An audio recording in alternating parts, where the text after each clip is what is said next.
Hello friends, कैसे हैं आप सब। आज मैं आपके लिए लेकर आई हूँ एक बहुत ही डरावनी भूतिया पिशाच की कहानी। इसे सुन के रोंगटे खड़े हो जाएंगे। ये बहुत ही डरावनी और रियल स्टोरी है। प्लीज़ आप पूरा ज़रूर सुनिएगा, अंत तक देखिएगा वीडियो। और चैनल पर पहली बार आए तो प्लीज़ सब्सक्राइब जरूर कर लीजिएगा। तो आइए शुरू करते हैं कहानी। मैंने कमरे का दरवाज़ा खोला और अंदर जाने लगा। अंदर बहुत अंधेरा था। कमरे का सारा सामान बिखरा हुआ था। कमरे की चीज़ अव्यवस्थित ढंग से इधर उधर बिखरी पड़ी थी। सीलन भरी दीवारें, चारों तरफ फैले मकड़ी के जाले, सब कुछ बहुत डरावना लग रहा था। कमरे में एक तरह का सन्नाटा छाया हुआ था। अंधेरे कमरे में सन्नाटा कमरे को और भी अधिक डरावना बना रहा था। इस खौफनाक सन्नाटे में मुझे अपने पैरों की आवाज़ साफ सुनाई दे रही थी। उस अंधेरे में कमरे में आगे बढ़ता जा रहा था। एकाएक एक चमगादड़ों का झुंड मेरे ऊपर से गुजर गया। मैं घबरा गया। मेरी सांसें लोहार की धोखनी की भांति चलने लगी थी और मेरे शरीर में कपकपी दौड़ गई थी। मैं कुछ देर वहीं खड़ा रहा, फिर कुछ साहस करके आगे बढ़ा। मैंने वहाँ जो देखा उसकी मैंने कभी कल्पना भी नहीं की थी। मैंने कभी भी नहीं सोचा था कि यह सब मुझे देखना पड़ेगा। मैंने देखा कि सोना कमरे के कोने में सहमी सी डरी सी बैठी है। उसके काले घने बाल इधर उधर बिखरे पड़े हैं। कपड़ों की हालत ऐसी है मानो किसी ने नाखूनों से नोच नोच कर सारे कपड़े फाड़ डाले हों और बेचारी उन कपड़ों के चिथड़े लपेटे हुए उसकी लाल लाल आँखें और आँखों के चारों ओर काले काले धब्बे इस बात को बयां कर रहे थे कि कई रातों से वह सोई नहीं है। वह छत की तरफ मुंह करके उदास खोई हुई सी बैठी थी। मैंने उसे आवाज़ लगाई, सोना सोना। वो आवाज़ सुनकर चौंक पड़ी और मुझे देखकर पहले तो पीछे हट गई जैसे अनजान हो, फिर आकर मेरे गले लग गई और जोर से रोने लगी। कहने लगी, आदित्य मुझे बचा लो, मुझे बचा लो। वो मुझे नहीं छोड़ेगा, मुझे मार देगा, मुझे अपने साथ ले जाएगा। मैंने कहा, कौन नहीं छोड़ेगा सोना, मुझे बताओ, घबराओ नहीं। उसने कुछ नहीं कहा। सोना ने घबरा कर कहा, वो आ गया है, वो आ गया है, तुम्हारे ही पीछे है, वो हमारी तरफ ही आ रहा है। वो नहीं छोड़ेगा, किसी को नहीं छोड़ेगा, सबको मार देगा, वो आ रहा है। मैंने पीछे देखा तो वहाँ मुझे कोई भी दिखाई नहीं दिया। मैंने सोना को संभालते हुए कहा, पीछे कोई नहीं है। वह अभी भी बार बार यही कह रही थी कि वो आ रहा है, वो आ गया। कहते कहते सोना बेहोश हो गई। मैं यह देखकर घबरा गया। मैं वहाँ से उठकर चलने लगा। चलते हुए मैं अपने पहले दोनों को सोचने लगा। 2 साल पहले लगभग मार्च के महीने में मेरी इंटरमीडिएट की परीक्षा थी। इंटरमीडिएट की परीक्षा पूरी हुई। उसके बाद मैंने जी परीक्षा दी और काउंसलिंग में मुझे आईआईटी कानपुर मिला। वहीं मेरी मुलाकात सोना से हुई। मैं और सोना हम दोनों ने एक साथ सॉफ्टवेयर इंजीनियर की पढ़ाई शुरू की। अब ज़्यादातर समय मैं और सोना साथ साथ बिताने लगे थे। साथ साथ पढ़ना, साथ साथ खाना पीना, यहाँ तक कि कॉलेज की छुट्टियों में साथ साथ घूमना आदि। अब मेरे और सोना के बीच प्यार होने लगा और हमारे प्यार की बातें सारे कॉलेज में फैल गईं। कॉलेज की छुट्टियों के दिन निकट आ गए। सभी बच्चे अपने घर जाने की तैयारी करने लगे। मैं भी अपनी छुट्टियां बिताने के लिए गांव जाने की तैयारी करने लगा।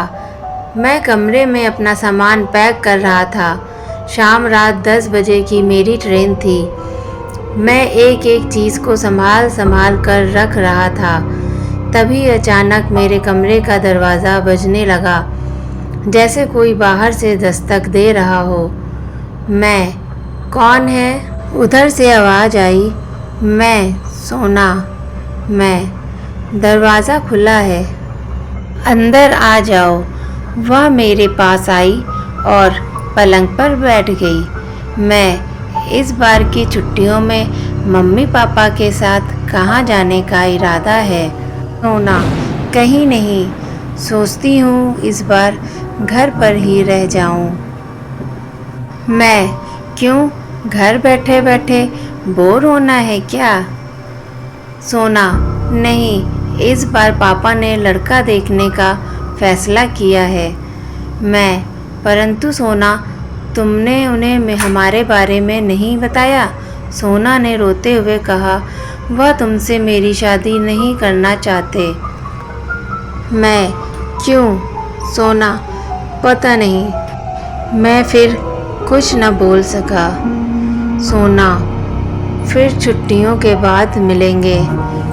मैं, अब मिलने का क्या फ़ायदा? इतना कहकर मैं गुस्से से वहाँ से चला गया। सोना वहीं बैठी रही। शाम को मैं गांव आ गया। शायद सोना भी अपने घर पहुँच गई होगी। औरों की छुट्टियाँ न जाने कैसी बीती हूँ, परंतु मैं उन दिनों बेहद उदास रहा। काम में मन नहीं लगता था। छुट्टियाँ ख़त्म होने के बाद मैं फिर कॉलेज लौट आया। वहाँ मुझे सब मिले, परंतु सोना नहीं मिली। मैंने सोचा कि शादी के चक्कर में कॉलेज आने में देर हो गई होगी। कुछ दिन मुझे सोना दिखाई नहीं दी। तब मैंने सोना की सहेली, जो उसके गांव से आई थी, उसे बुलाया। उससे कहा, तुम्हारी दोस्त नज़र नहीं आ रही है, कहाँ है? वह मेरे सवाल सुनकर दुखी हो गई। मैंने उससे पूछा, तुम इतनी उदास क्यों हो? स्नेहा ने कहा, अब मैं तुम्हें क्या बताऊं? सोना जब से कॉलेज से गई है, बीमार रहने लगी है। खाना पीना भूल गई। अब वह किसी से बात भी नहीं करती। अंधेरे कमरे में चुपचाप बैठी रहती है।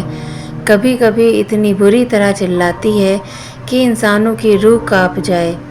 कभी कभी अपने आप से बातें करने लगती है, कभी कभी रोने लगती है और कभी कभी हंसने लगती है। कभी कहती है, वह मुझे मार देगा, वह मुझे नहीं छोड़ेगा, वह किसी को भी नहीं छोड़ेगा, वह किसी को भी नहीं छोड़ेगा। अपने आप ही हवा में उल्टी लटक जाती है। मैंने आश्चर्य से पूछा, क्या यह सच है? स्नेहा ने कहा, हाँ। मैंने कहा, स्नेहा, क्या तुम उसके घर का पता बता सकती हो? स्नेहा, उसने मुझे सोना के घर का पता बता दिया। मैं शाम की ट्रेन से ही सोना के घर पहुंचा। वहां मुझे सोना के मम्मी पापा मिले। मुझे देखते ही सोना के पापा की आँख में आंसू आ गए। मैंने उनसे कहा, अंकल, सोना अब कैसी है? अंकल ने कहा, बेटा, अभी भी सोना की हालत पहले जैसी ही है। अंकल, मुझे स्नेहा के द्वारा सोना के बारे में पता चला। वैसे सोना को क्या हुआ था? अंकल ने कहा, पता नहीं बेटा, जब से कॉलेज से आई तभी से इसकी हालत ऐसी है। मैं सोना को देखकर आता हूँ। मैं इतने बातों को सोचा ही था, तभी मेरा पैर दरवाजे की दहलीज पर लगा और मैं अपने अतीत को छोड़ अपने वास्तविक दुनिया में लौट आया। मैं सोना की हालत से बहुत दुखी था। मैंने जाकर सोना के पिता से पूछा, अंकल, इसे खंडहर जैसे कमरे में क्यों रखा है? यहाँ आसपास कोई घर भी नहीं दिखाई देता। अंकल ने कहा, बेटा, सोना की हालत रात को बहुत ख़राब हो जाती है। वह रात को अजीब तरह की आवाज़ में चिल्लाती है, इसी कारण इस गांव से दूर रखा है। मैंने कहा, अंकल, मेरा विचार है कि सोना पर शायद कोई भूत प्रेत है। अंकल ने कहा, बेटा, हो सकता है, क्योंकि सोना उस रात बहुत देर से घर लौटी थी। मैंने कहा, अंकल, आप चिंता मत कीजिए, मैं जल्द ही कोई तरकीब निकाल लूँगा। सोना बहुत जल्द ठीक हो जाएगी। यह कहकर मैं वहाँ से चला गया। सोना के पापा ने मुझे अपने घर के ऊपर वाला कमरा रहने को दिया। मैं अपने कमरे में बैठा था। मैं सोच रहा था, मैंने सोना के पापा को दिलासा दिया है कि वह जल्द ठीक हो जाएगी, परंतु मैं ऐसा क्या करूं कि सोना जल्दी से ठीक हो जाए। इसी बात को सोते सोते मैं खिड़की के पास गया और गांव का नज़ारा देखने लगा। चारों तरफ अंधेरा था, तारे आकाश में निकलते हुए थे, ठंडी ठंडी हवा चल रही थी। मैं यह सब देख ही रहा था कि अचानक मेरी नज़र दूर एक शमशान में गई। वहाँ एक हवन कुंड में आग लग रही थी। पास ही तंत्र मंत्र का सामान रखा था। एक तांत्रिक बार बार हवन कुंड में आहुति देता और कंकाल की खोपड़ी पर सिंदूर लगाता था। मैं उसे आश्चर्य से देख रहा था। उसे देख मेरे मन में एक विचार आया। मैंने सोचा, यह तांत्रिक तो काली शक्तियों का ज्ञाता है, तो मुझे इन्हीं के पास जाकर सोना के बारे में बात करनी चाहिए। यह सोचकर मैं तांत्रिक के पास जाने लगा। कुछ देर में मैं वहां पहुंच गया। तांत्रिक मंत्र पढ़ रहा था। ओम काली नमः, जय चामुंडाय विच्चे, जय चामुंडाय विच, ओम काली नमः। मैं घुटनों के बल तांत्रिक के सामने बैठ गया और तांत्रिक से बोला, बाबा, मैं एक समस्या लेकर आया हूँ, कृपया आप उसका समाधान करें। तांत्रिक ने कहा, बच्चा, क्या समस्या है तेरी? मैंने कहा, तांत्रिक को सारी बात बताई।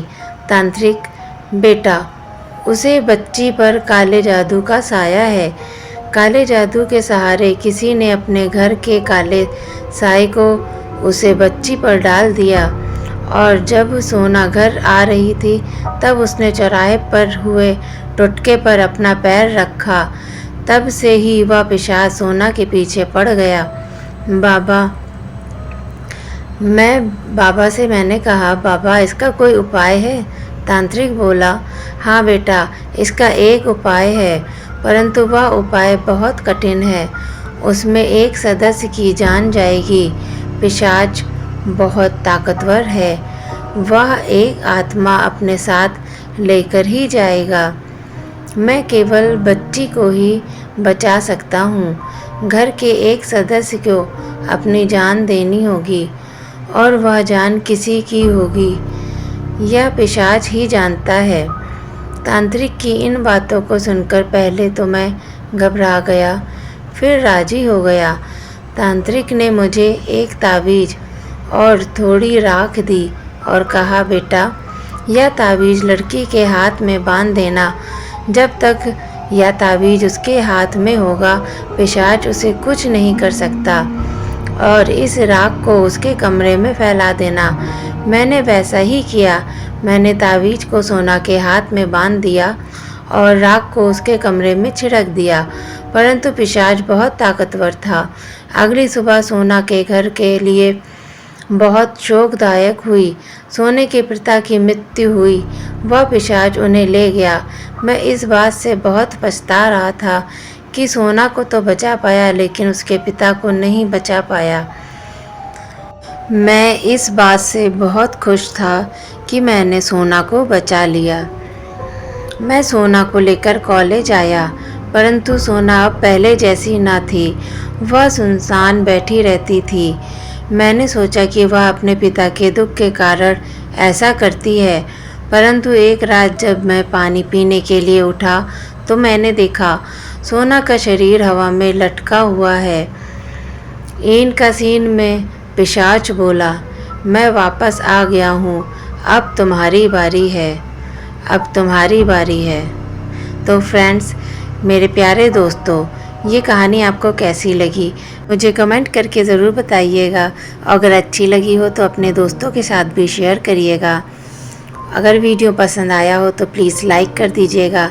आपसे गुजारिश है कि चैनल को सब्सक्राइब कर लीजिए ताकि हमारा और आपका साथ ऐसे ही बना रहे।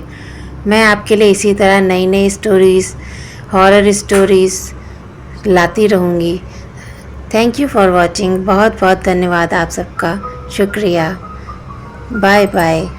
फिर मिलेंगे एक नई कहानी के साथ, अपना सफ़र शुरू करेंगे।